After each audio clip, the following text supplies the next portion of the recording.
The hardest part about being self-employed is the question of sustainability. You have to strike a balance between practicality and your own boundaries. In terms of practicality, there is a certain amount of money that you need to be able to earn in order to make a living for yourself. You do have to hustle. Even so, there is still a question of burnout. In my experience, there are several things that can contribute to burning out. I've whittled it down to 3 things that can cause burnout. The first thing is your mental stamina. Things can take a mental toll on you if what you are doing is not giving you fulfillment. If you don't feel personally fulfilled by your work, there's almost no point in doing it except for earning money to be able to live. You have to continuously adjust this balance as you go. Earlier on in your career, you do have to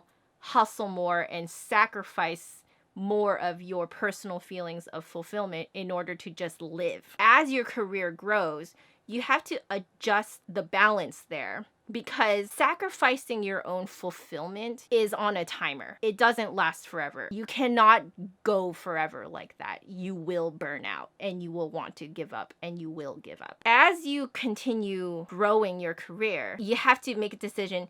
Is this fulfilling or is it not? If it is not fulfilling and your career is growing, you can start to adjust the balance so that you're doing less of the things that give you less fulfillment and you're doing more of the things that give you more fulfillment. It's not a set in stone line. It's a boundary that you constantly have to adjust. And you have to be constantly aware of what state is your career in. Can you budge so that you're doing more of the things that give you fulfillment versus the things that don't? I don't think there's an easy formula for taking care of your mental health when you are developing a career like this. You have to constantly adjust it. The second part is your physical stamina. I've actually discovered that my own physical stamina is very low when it comes to traveling a lot. If I travel too much, I can actually make myself physically sick. Even if I stay in the same place and I'm just meeting too many people, I can get physically sick. This has happened to me before. I went up to Vancouver for Christmas many Christmases ago, and I basically filled up my schedule for a week, seeing people for breakfast, coffee, lunch, coffee, dinner, bubble tea. I went all day, every day. And after that week, I got sick. That's how I learned what my physical stamina was. How does that translate now? I have chosen not to travel as much because I know that that can make me sick very fast. And if I get sick too often, it means that I sacrifice work time. Do I say yes to all these traveling things and get sick and not be able to work at all for like 2 months? Or do I space it out? I don't do back-to-back traveling because I know that I physically, like my body just does not do well. The other physical boundary that I have is my working hours. I only teach between 9 a.m. and 7 p.m. in my time zone. And I do this because I have tried teaching early in the morning and then late at night that same day. I cannot do it. I am just not there for my student. I don't give good lessons when I am that tired. My students get nothing out of it. I'm wasting their money. They're wasting their time. It's just bad on all fronts. I can still have the energy to give a good lesson at 6 p.m., even if I taught that morning at 9. I've tested that time frame. It works for me. And so those are my boundaries now. Having this scheduling boundary has made it so that I can teach every weekday and not feel burned out. Like I can keep going. I also give myself the weekends off. The reason why I do this is twofold. One is that I actually just physically and mentally need to rest from teaching so that when I come back on Monday, I'm fresh again. Like literally, I'm basically turning off my system and turning it back on again. The other reason why I do this is because my own personal conviction is that I need to dig time out. I need to make time to spend with people I love. I'm not saying that everyone has to be like this. If I don't do this, I lose my relationships. I will just not talk to people. Like, I would just be working. I know that I will go insane. My mental stamina and my mental health is much better when I upkeep my relationships with people that I love around me. I need to have a community around me. My community stabilizes my mental health. Taking the weekends off is both a physical and a mental boundary. It is a boundary and it cannot be crossed. Maybe with the exception of the here and there concert, but by far it is not a normal thing. My normal Saturday mornings are either sleeping in or going to the farmer's market. That's it. The third part about sustaining a career like this is to be mindful of your emotional state. Now, the tricky part about being a musician is that there's so much about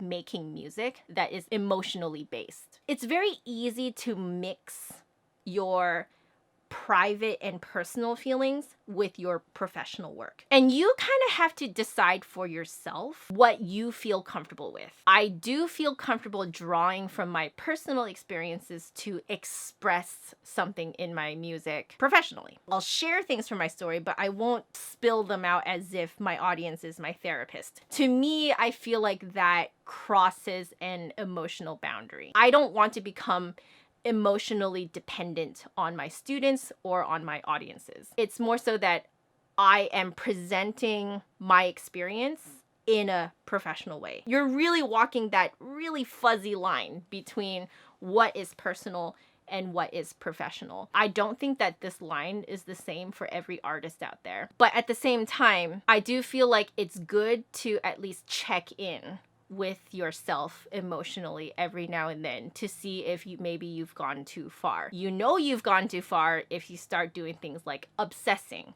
or shutting down. So any sort of like extreme reaction that you're having probably means something emotional is kind of going wrong. It's really hard to talk about because I don't have a specific answer for you guys in terms of what you should be feeling and how you should be expressing it and where that line should be. I honestly think that that emotional line depends on you. It depends on your own personal boundaries. Another way that my emotional state can affect my work is making videos. I noticed that if I am not 100% there, if I'm emotionally distracted by something else, I can't make a video. You guys will be able to see if I am not 100% there. I have tried to make videos on days where I was emotionally distracted with something else, and every time I do that, I trash that footage. The way I'm talking is just not genuine. It's not me. It's hard because that means that there can be some days where I planned to film and edit that day, and I can't. Then you have to kind of figure out ways of like, okay, how do I deal with this? My boundary for making videos in terms of the emotional state is as long as I come across as truly me, then it doesn't really matter how I edit it because I don't think anyone really cares. The background music, the subtitles doesn't really matter in the long run. What really matters is how I present myself on camera. My bottom line has to be there, and as long as my bottom line is there, I can be content in the type of content that I'm making. I can truly be happy in what I'm making, even if it's not as complex as I could have made it if I had more time. Once you feel out all of the things that I talked about in this video, your mental stamina, your mental health, your physical health and your physical stamina, and your emotional states and your emotional boundaries, if you really constantly evaluate these three things about your career and about your life, then you can make your career sustainable. Sustainability and boundaries looks different from person to person. Everyone's mental stamina is different. Everyone's physical stamina is different. Everyone's emotional boundaries are different because everyone is a different person and we all deal with things in a different way. You can't apply someone else's boundaries to you. So just because, for example, I see a whole bunch of YouTubers always post regularly on Instagram, I can't do that because I notice that I become obsessed over what other people think of me if I post too much onto Instagram. This is why you guys only ever see video and stream announcements and the odd, interesting thing I saw somewhere once in a blue moon. I can only do those 3 things because if I do more than that, I will become obsessive over it. And that is not emotionally healthy. It is not mentally healthy either. I know that this is just my own personal boundary and I have to stick to it in order to keep myself healthy. If I don't feel healthy, I cannot sustain my career. The only way to keep your career sustainable is if you keep yourself healthy mentally, physically, emotionally. If you guys have any more to discuss about this topic, please feel free to continue the discussion below. I would really actually enjoy reading your thoughts on this too. I love you all very much. I'll see you guys next week. Bye.